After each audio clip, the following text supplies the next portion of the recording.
Sa ngalan ng Ama, ng Anak, at ng Espiritu Santo. Amen. Ang pagpapala ng ating Panginoong Jesucristo, ang pag-ibig ng Diyos Ama, at ang pakikipagkaisa ng Espiritu Santo, naway sumainyong lahat. At sumaiyo rin. Mga kapatid, tuloy tayo sa ating pagdiriwang sa 8 araw na pagdiriwang ng Pasko ng pagkabuhay ng ating Panginoon o Octave of Easter. Sinasamahan natin ang ating Panginoon sa Kaniyang muling pagkabuhay upang ang diwa ng Kaniyang muling pagkabuhay ay tunay nating maranasan sa ating mga pang-araw-araw na pakikibahagi at pakikilakbay. Sa misang ito, atin pong ilakip ang ating mga intensyon at panalangin. Isama natin ang mga tao na napangakuan nating ipagdasal, ang mga nangangailangan ng panalangin, lalo tigit ang mga may karamdaman, ang mga dumaranas ng iba't ibang suliranin sa buhay, ang mga kapatid nating yumao na.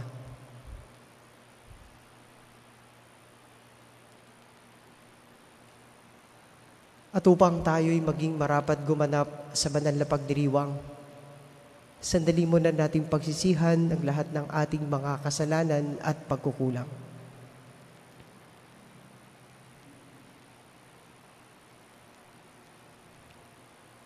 Inaamin ko sa makapangyarihang Diyos at sa inyo mga kapatid na lubha akong nagkasala sa isip, sa salita at sa gawa at sa aking pagkukulang. Kaya isinasamo ko sa mahal na Birheng Maria, sa lahat ng mga anghel at mga banal, at sa inyo mga kapatid na ako'y panalangin sa Panginoong ating Diyos. Kaawaan tayo na makapangyarihang Diyos, patawarin tayo sa ating mga kasalanan, at patubayan tayo sa buhay na walang hanggan. Amen.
Kaawaan mo kami.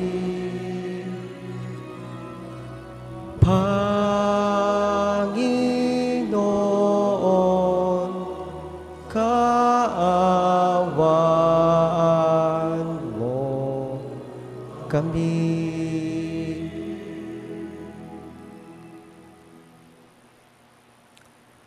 Papuri sa Diyos sa kaitaasan.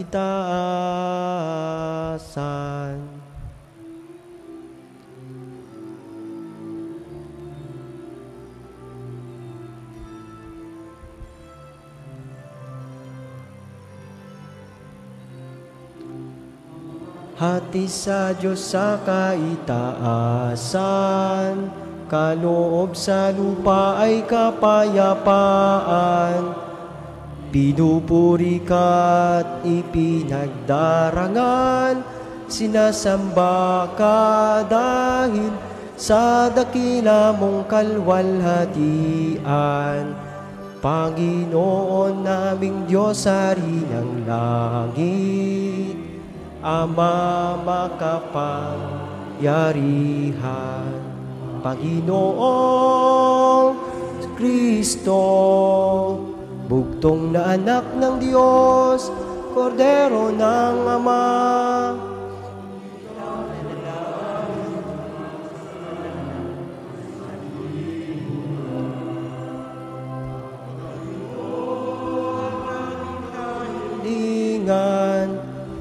Naluluklo sa kanan ng Ama, awa ka sa amin. Ang banal Panginoong Jesucristo, kasama ng Espiritu, sa luwalhati ng Ama. Amen. Amen. Amen. Amen.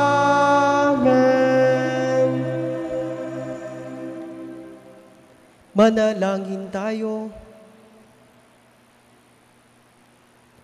Ama naming makapangyarihan, kami pinaliligaya mo taon-taon sa pagdiriwang sa Pasko ng pagkabuhay ng Panginoon naming mahal. Ipagkaloob mong ang pagdiriwang namin dito sa lupang ibabaw ay magpagindapat na kami sumapit sa ligayang pangmagpakailanman. Sa pamamagitan ni Jesucristo kasama ng Espiritu Santo, magpasa walang hanggan.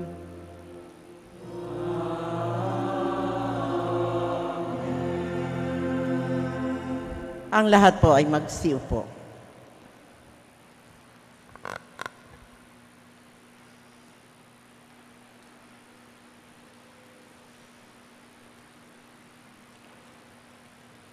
Pagbasa mula sa mga gawa ng mga apostol.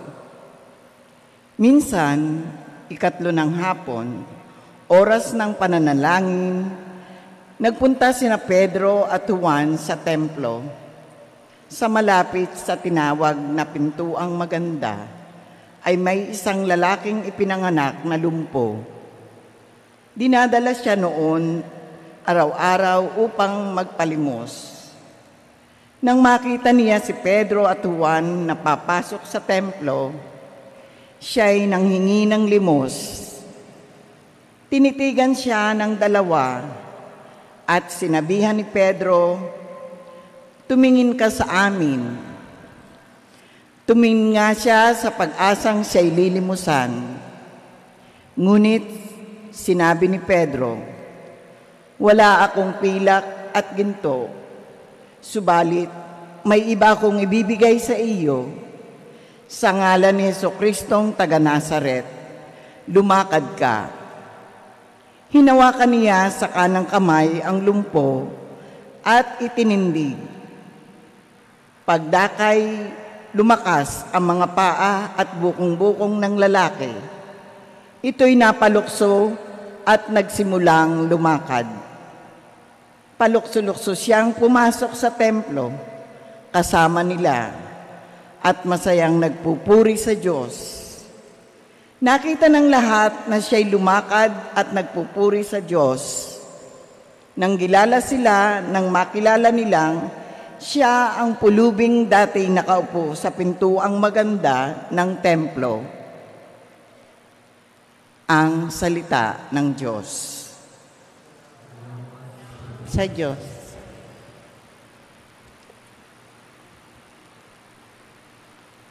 O Diyos ay dapat parangalan ng banal niyang sambayanan. Diyos ay dapat parangalan ng banal niyang sambayanan. Dapat na ang Diyos, itong Panginoon, ay pasalamatan. Ang kanyang ginawa sa lahat ng bansay dapat ipaalam. Siya ay purihin. Suubin ng awit ating papurihan, ang kahangahangang mga gawa niya ay dapat na isaysay. Diyos ay dapat parangalan ng banal niyang sambayanan. Tayo ay magalak, yamang lahat tayo ay tunay na Kanya. Ang Kanyang pangalan, ang pangalang banal, napakadakila, lahat ng may nais maglingkod sa puon, dapat na magsaya. Siya ay hanapin at ang kanyang lakas. Diyos ay dapat parangalan ng banal niyang sambayanan. Ito'y nasaksihan ng mga alipit anak ni Abraham Gayon din ang lahat na anak ni Jacob na kanyang hinirang. Ang Panginoong Diyos ay ang Panginoon. Siya ang ating Diyos. Sa kanyang paghatol ay ang nasasaklaw tulong sansinukob. Diyos ay dapat parangalan ng banal niyang sambayanan. Ang tipang pangako'y laging nasa isip niya kailanman, ang mga pangakong kanyang binitiwan sa lahat ng angkan. Ang tipan ng Diyos ay unang ginawa niya kay Abraham at may pangako ring ginawa kay Isaac na lingkod na mahal. Diyos ay dapat parangalan ng bayan niyang, ng banal niyang sambayanan. Ang lahat po ay magsitayo.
Sumainyo ang Panginoon. At sumaiyo rin. Ang mabuting balita ng Panginoon ayon kay San Juan. Papuri sa iyo, Panginoon. Nang araw ding iyon, ang dalawa sa mga alagad ay patungo sa isang dayong tinatawag na Emmaus. May 11 kilometro ang layo sa Jerusalem. Pinag-uusapan nila ang mga pangyayari.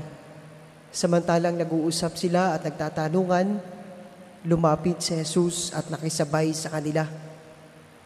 Siya'y nakita nila ngunit hindi nakilala agad. Tinanong sila ni Jesus, "Ano ba ang pinag-uusapan ninyo?" At tumigil silang nalulumbay.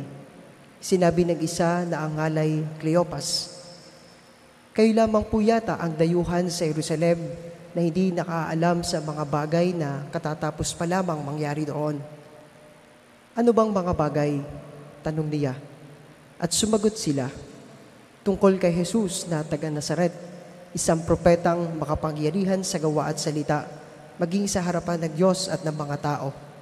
Isinakdal siya ng aming mga punong saserdote at mga pinuno upang mahatulang mamatay, at siya ay ipinako sa krus. Siya pa naman ang inaasahan naming magpapalaya sa Israel. Hindi lamang yan, 3 araw na ngayon mula nang mangyari ito, nabigla kami na sa ibinalita ng ilan sa mga babaeng kasamahan namin. Maagang maaga raw silang nagpunta sa libingan at di nila natagpuan ang kanyang bangkay. Nagbalik sila at ang sabi, nakakita raw sila ng isang pangitain, mga anghel na nagsabing buhay si Jesus. Pumunta rin sa libingan ng ilan sa mga kasama namin at gayon nga ang natagpuan nila. Ngunit hindi nila nakita si Jesus." Sinabi sa kanila ni Jesus, "Kay hahangal ninyo, ano't hindi ninyo mapaniwalaan ang lahat ng sinabi ng mga propeta? Hindi ba't ang Mesiyas ang kailangang magbata ng lahat ng ito bago niya kamtan ang kanyang marangal na katayuan?" At ipinaliwanag sa kanila ni Jesus ang lahat ng nasasaad sa kasulatan tungkol sa kanyang sarili, simula sa mga aklat ni Moises hanggang sa sinulat ng mga propeta. Malapit na sila sa dayong kanilang patutunguhan at si Jesus ay waring magpapatuloy pa ng lakad, kaya't siya'y pinakapigil-pigil nila. "Tumuloy na po kayo rito sa amin," anila, "sapagkat palubog na ang araw at dumidilim na." Kaya't sumama nga siya sa kanila. Nang siya'y kasalo na nila sa hapag, kinuha niya ang tinapay at nagpasalamat sa Diyos. Saka pinaghati-hati at ibinigay sa kanila. Nabuksan ang kanilang paningin at nakilala nila si Jesus. Subalit sila'y biglang nawala at nawika nila. Kaya pala gayon ang pakaramdam natin habang tayo'y kinakausap sa daan at ipinapaliwanag sa atin ang mga kasulatan. Noon day tumindig sila at nagbalik sa Jerusalem. Naratnan nilang nagkakatipon ang 11 at ang iba pang mga kasama nila na nag-usap-usap. Muli ngang nabuhay ang Panginoon, napakita kay Simon. At isinalaysay naman ng dalawa ang nangyari sa daan at kung paano nila siyang nakilala nang paghati-hatiin niya ang tinapay. Mga kapatid, ang mabuting balita ng Panginoon. Ang Heso Kristo. Ang lahat po ay magsiupo. Isang mapagpalang umaga po sa inyong lahat. At maligayang Pasko na muling pagkabuhay ng Panginoon sa inyong lahat. Sa ating pong Ebanghelyo, pinapakita sa atin ang tagpo ng kwento ng pagpapakilala ng ating Panginoon tungkol sa Kanyang muling pagkabuhay. Sa dalawang alagad na naglalakbay patungong Emmaus, sa unay hindi nila nakilala. Hindi nila nabatid na ang kanilang kasama ay ang ating Panginoong muling nabuhay. At kung papaanong nakilala nila si Jesus ay sa pamamagitan ng paghati-hatiin ni Jesus ang tinapay. At doon ay ipinapakita ni Jesus na sa pamamagitan ng pagsasalo-salo na kung ito'y ating babalikan, doon ay ipinakita din ni Jesus sa pagbabahagi ng tinapay, ipinapakita niya ang kanyang kapangyarihan na buhay ang Diyos, buhay si Kristo. Sa Ebanghelyong ating napakinggan, magandang tingnan ho bilang punto ng ating pagninilay yung tagpo na ang mga alagad, ang dalawang alagad na tampok sa ating kwento ng Ebanghelyo, sila ay malungkot, puno ng hinagpis ang kanilang puso. Nagdaramdam dahil sa pagkamatay ng kanilang itinuturing na Mesiyas, magliligtas sa bayang Israel. Nandun yung kanilang panghihinayang. Nandun yung kanilang panghihimutok sapagkat wala na si Jesus. Wala nang magliligtas sa kanila. Wala nang sasama sa kanilang paglalakbay sa buhay. Wala na silang panghahawakan. Wala nang maririnig ng mga salitang nagbumula sa labi ng ating Panginoong Hesus. Wala na silang masasaksihang mga kababalaghan na ginawa ng ating Panginoon. Kaya't ang mga alagad, lalo tigit ang dalawang alagad na tampok sa ating Ebanghelyo, ay nandun yung kanilang kalungkutan, pagdadalamhati. Kaya, habang sila'y naglalakad, para bang lutang ang isip ng dalawang alagad na ito, sapagkat sila ay nawawalan ng pag-asa. Kaya nga sila umalis sa Jerusalem. Nilisan nila ang Jerusalem kung saan doon naganap ang pag-aalay ni Jesus ng kanyang buhay sa krus. Umalis sila sa kanilang lugar para makalimot, para maalis yung kanilang panghihinayang. Pero, hindi nila alam na sa kanilang pag-alis at paglalakbay patungo sa isang lugar, sa Emmaus, doon sila ay sasamahan ng ating Panginoon at ipapakita sa kanila kung gaano ang kapangyarihan ng Diyos para sila ay bigyan ng panibagong pag-asa, bigyan ng pananampalataya, para magtiwalang muli, manumbalik yung kanilang sigla, yung kanilang saya, yung kanilang pananampalataya sa ating Panginoong Hesus. Kaya nga, nung sila'y kumakain na, nakilala nila ang ating Panginoong Hesus na muling nabuhay. Sa diwa ng pagsasalo-salo, sila ay nagkaroon ng panibagong saya, panibagong sigla. Nagkaroon sila ng pag-asa, nagkaroon sila ng lakas ng loob. Kaya't sila'y bumalik sa Jerusalem para ibalita na muling nakita nila ang Panginoong muling nabuhay. Mga minamahal kong mga kapatid, ang mensaheng ibinibigay sa atin ng tagpong ito ay yung pag-asa, yung lakas, yung pananampalataya na ibinibigay sa atin sa tuwing tayo ay makikibahagi sa pagsasalo-salo sa banal na hapag ng ating Panginoon, ang Eucharistia.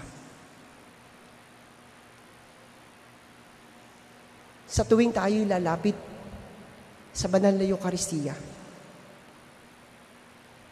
matatagpuan natin si Kristo na siyang nagbibigay sa atin ng lakas. Lakas ng Espiritu, lakas ng kaluluwa, upang tayo'y magpatuloy sa ating buhay, upang alisin sa atin yung agam-agam, yung pagdududa, yung kawalan ng pag-asa, yung kahinaan natin sa ating pananampalataya. At pinapalitan ito ng presensya ni Kristo sa ating buhay. Ito yung tinatawag nating sacramental presence of Christ in our life. Si Kristo mismo ang sumasa atin. Si Kristo mismo ang tinatanggap natin sa banal na Eucharistia upang siya ang maging lakas natin sa ating buhay. Upang siya ang magbigay sa atin ng pag-asa na sa kabila ng mga pinagdadaanan natin sa buhay, na sa kabila ng ating mga karanasang hindi magaganda, sa kabila ng ating mga pagsubok, mga pinagdaanan, mga krus na pinasan sa ating buhay, katulad ng nangyari sa ating Panginoong Hesus. Sa Eucharistia, binibigyan tayo ng panibagong enerhiya na nagmumula sa ating Panginoon. Kung kaya nga, nawa patuloy tayong maglakbay patungo sa ating Emmaus, patungo sa ating pagpunta sa lugar na kung saan naroroon si Jesus, naghihintay sa atin. Sinasamahan tayo upang tanggapin natin siya sa banal na Eucharistia. Galing man tayo sa Jerusalem, sa sarili-sarili nating karanasan, sarili-sarili nating mga kabiguan sa buhay, sa sarili-sarili nating mga pagsubok sa buhay, meron tayong Jerusalem na pinanggalingan, pero meron tayong patutungkuhang Emmaus, na kung saan naroon si Jesus, sinasamahan tayo at pabahaginan niya tayo ng kanyang katawan at dugo upang tayo ay manumbalik sa ating buhay na puno ng sigla, puno ng saya, puno ng pananampalataya at pag-asa. Amen.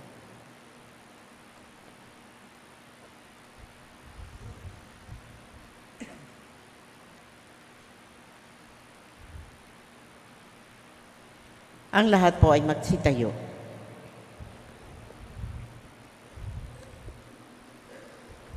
Sa pag-alaala natin kung papaano nakilala ng mga alagad si Jesus sa paghati-hati ng tinapay sa daan patungong Emmaus, manalangin tayo sa Diyos Ama upang magkaroon tayo ng higit na malalim na pagpapahalaga sa muling nabuhay na Kristo bilang ating pagkaing espiritual para sa ating paglalakbay sa buhay.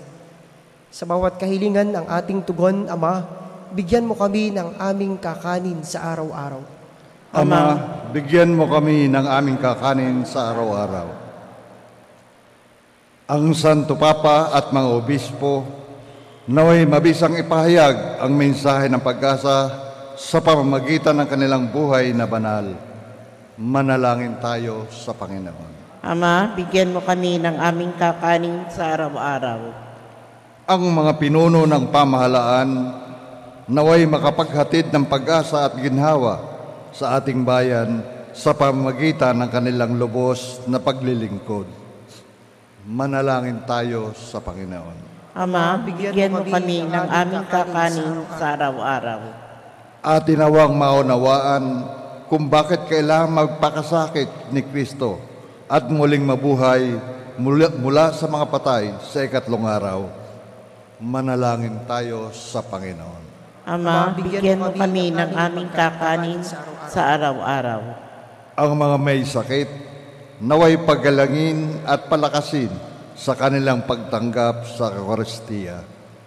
Manalangin tayo sa Panginoon. Ama, bigyan mo kami ng aming kakanin sa araw-araw. Ang mga yumao, naway magtamasa ng kaganapan ng buhay sa piling ni Kristong muling nabuhay. Manalangin tayo sa Panginoon. Ama, bigyan mo kami ng aming kakanin sa araw-araw. Amang nasa langit, pagkalooban mo kami ng malalim na pananampalatayang nararapat upang makilala namin ang iyong anak sa lahat ng mga pagkakataon sa aming buhay. Hinihiling namin ito sa pamamagitan ni Kristo na aming Panginoon. Amen. Ang lahat po ay magsiupo.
Paghari ang lahat sa kalooban mo, mag-utos ka, Panginoon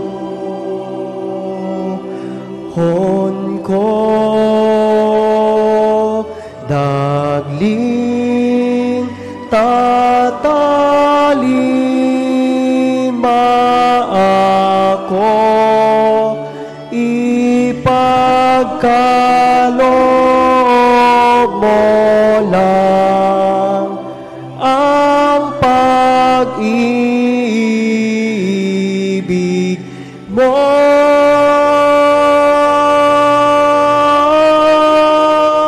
Ang lahat ay tatalikdan ko. Tatalikdan ko. Ang lahat po ay magsitayo. Manalangin kayo mga kapatid upang ang paghahain natin ay kalugdan ng Diyos sa mga makapangyarihan. Tanggapin nawa ng Panginoon itong paghahain sa iyong mga kamay, sa kapurihan niya at karangalan, sa ating kapakinabangan at sa buong sambayanan niyang banal. Ama naming lumikha, tanggapin mo ang paghahain sumasagip sa sanlibutan at kasihan mong papakinabangin ang buong naming katauhan sa iyong pagliligtas sa pamamagitan ni Hesukristo, kasama ng Espiritu Santo magpa sa walang hanggan.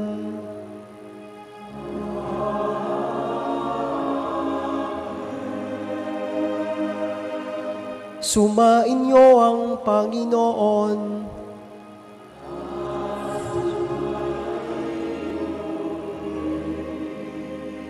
Itaas sa Diyos ang inyong puso at diwa.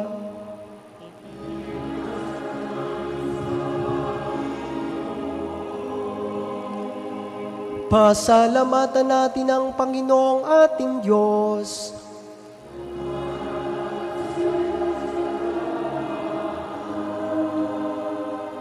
Ama naming makapangyarihan, tunay ngang marapat na ikaw ay aming pasalamatan.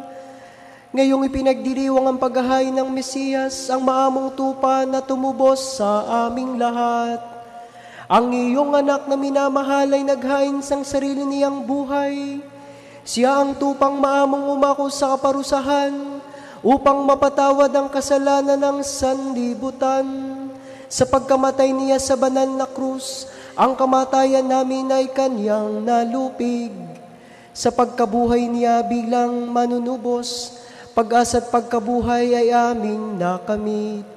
Kaya kaysa ng mga anghel na nagsisiyawit ng papuri sa iyo, nang walang humpay sa kalangitan, kami nagbubunyi sa iyong kadakilaan.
Ang lahat po ay magsiluhod.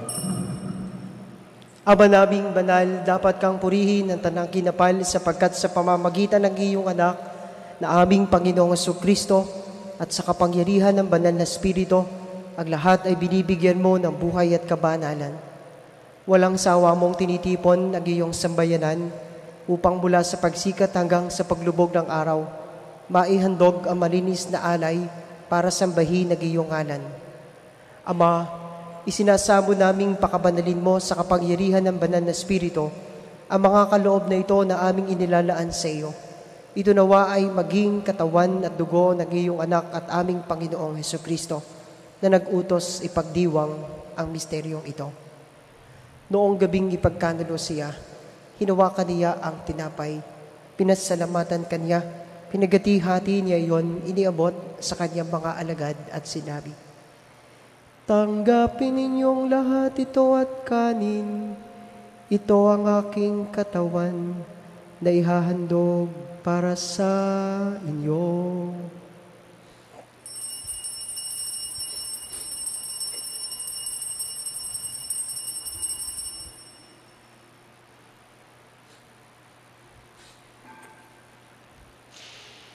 Gayon din naman nung matapos ang hapunan, hinawakan niya ang kalis. Muli kanyang pinasalamatan, iniabot niya ang kalis sa kanyang mga alagad at sinabi, "Tanggapin ninyong lahat ito at inumin. Ito ang kalis ng aking dugo Nang bago at walang hanggang tipan, ang aking dugo na ibubuhos para sa inyo at para sa lahat, sa kapagpapatawad ng mga kasalanan. Gawin ninyo ito sa pag-alaala sa akin.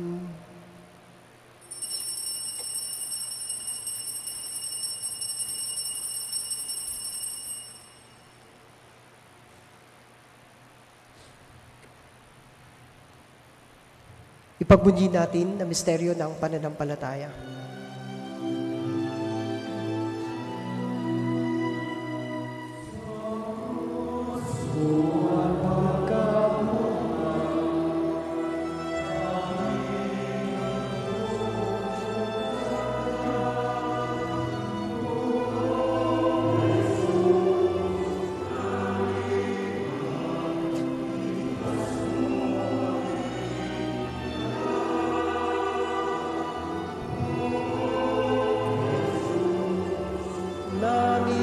Mahal, yun at magpakailanman.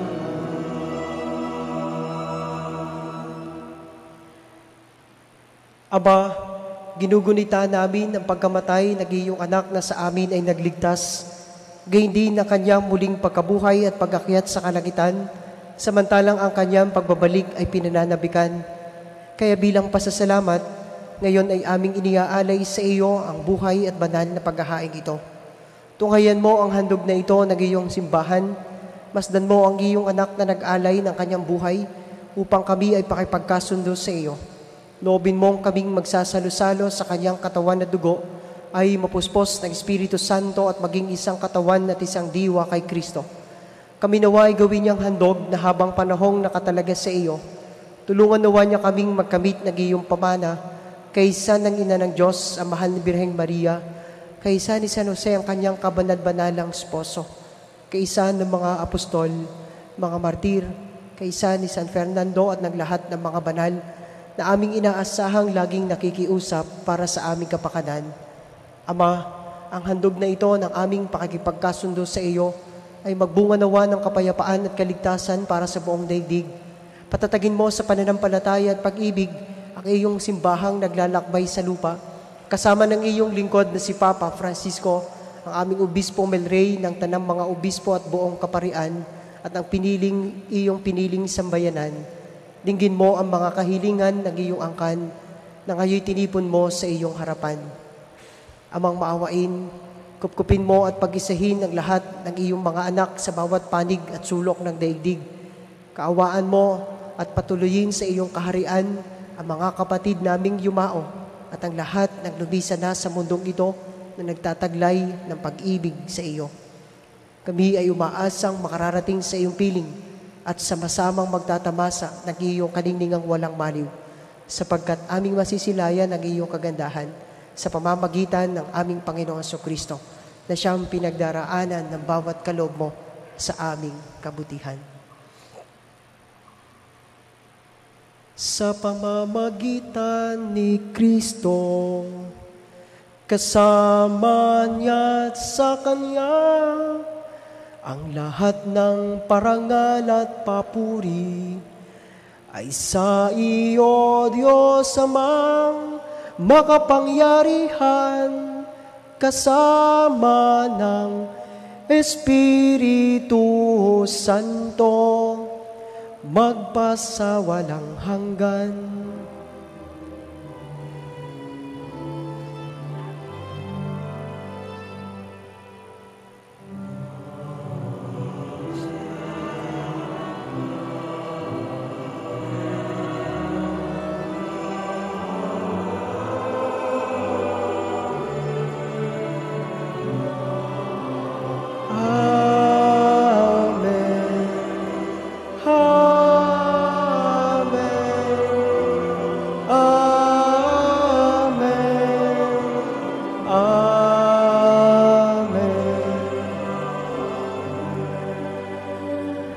Ang lahat po ay magsitayo. Sa tagubili ng mga nakagagaling na utos at turo ni Jesus na Panginoon natin na Diyos, pahayag natin ang lakas loob.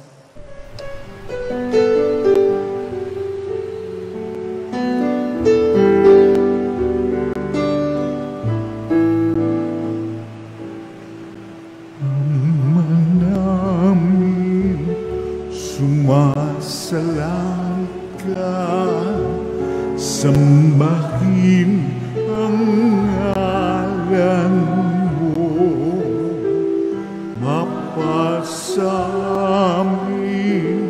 ang kaharian mo, sundin ang loob mo dito sa lupa para nang sa langit. Bigyan mo po kami ngayon ng aming kakanin sa araw-araw, at patawarin mo kami sa aming mga sala, para ng pagpapatawan namin sa nagkakasala sa amin, at huwag mo kaming ipagdulot sa tukso,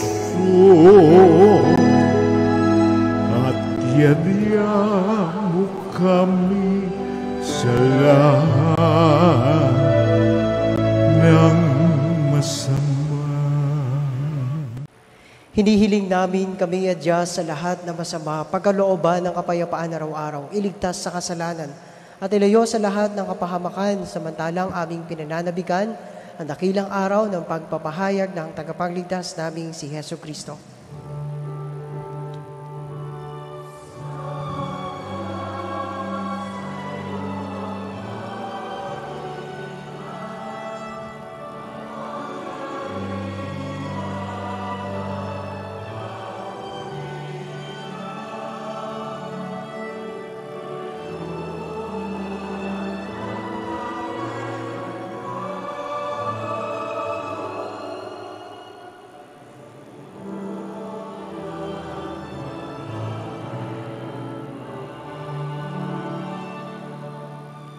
Panginoong Jesucristo, sinabi mo sa iyong mga apostol, kapayapaan na iniiwan ko sa inyo, ang aking kapayapaan ang ibinibigay ko sa inyo. Tungayan mo ang aming pananampalataya at huwag ang aming mga pagkakasala. Pagkalooban mo kami ng kapayapaan at pagkakaisa ayon sa iyong kalooban kasama ng Espiritu Santo magpasawalang hanggan. Amen. Ang kapayapaan ng Panginoon ay laging sumainyo. At sumainyo rin. Magbigayan kayo ng kapayapaan sa isa't isa. Sumainyo po ang kapayapaan.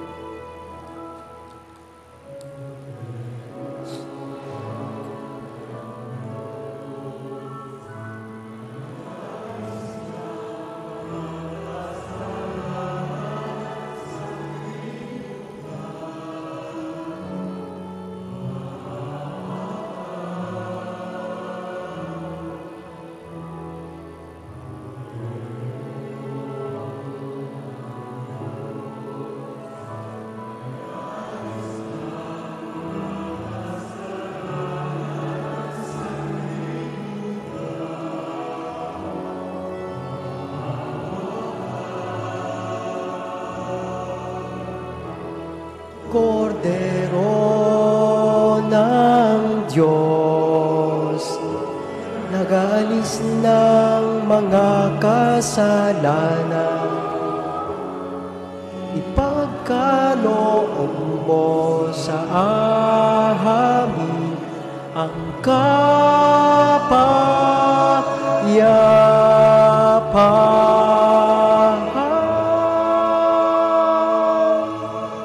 Ang lahat po ay magsiluhod. Mga kapatid, ito si Kristo, ang Kordero ng Diyos. Ito ang nag-aalis ng mga kasalanan na sanlibutan. Mapapalad tayong inaanyayahang makasalo sa kanyang banal na piging. Panginoon, hindi ako karapat-dapat na magpatuloy sa iyo. ngunit sa isang salita mo lamang ay gagaling na ako.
Magsitayo po ang lahat. Manalangin tayo.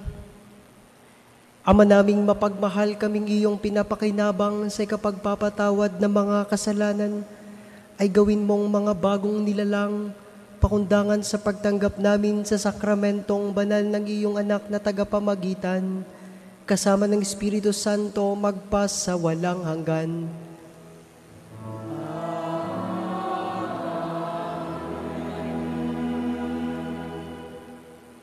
Ang lahat po ay magsiupo. Inanyayahan po dito sa unahan ang mga nagdiriwang ng kanilang kaarawan, anibersaryo ng kanilang kasal, pupunta sa ibang bansa at kukuha ng pagsusulit para po sa panalangin at pagbabasbas. At isusunod na rin po ang pagbabasbas ng mga religious articles.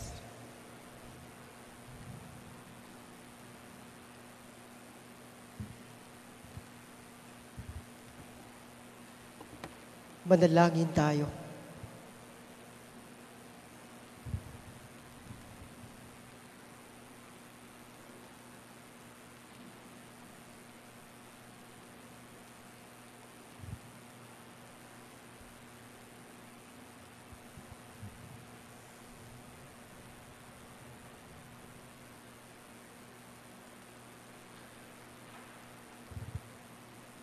Ama naming mapagmahal, sa iyo nagmumula ang lahat ng mabubuting bagay.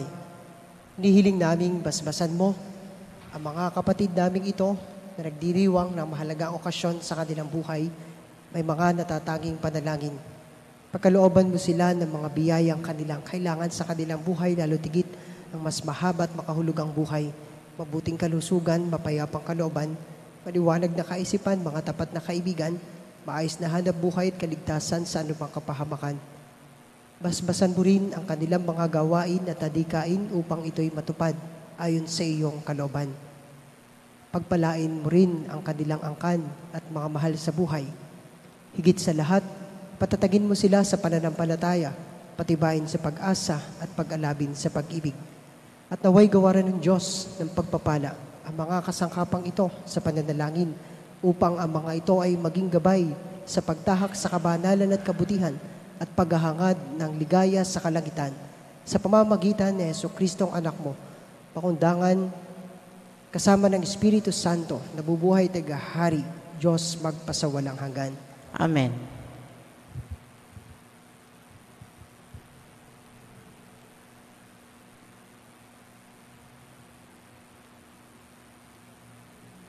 Palakpakan po natin ng mga nagdiriwang ng kanilang kaarawan, anibersaryo ng kanilang kasal.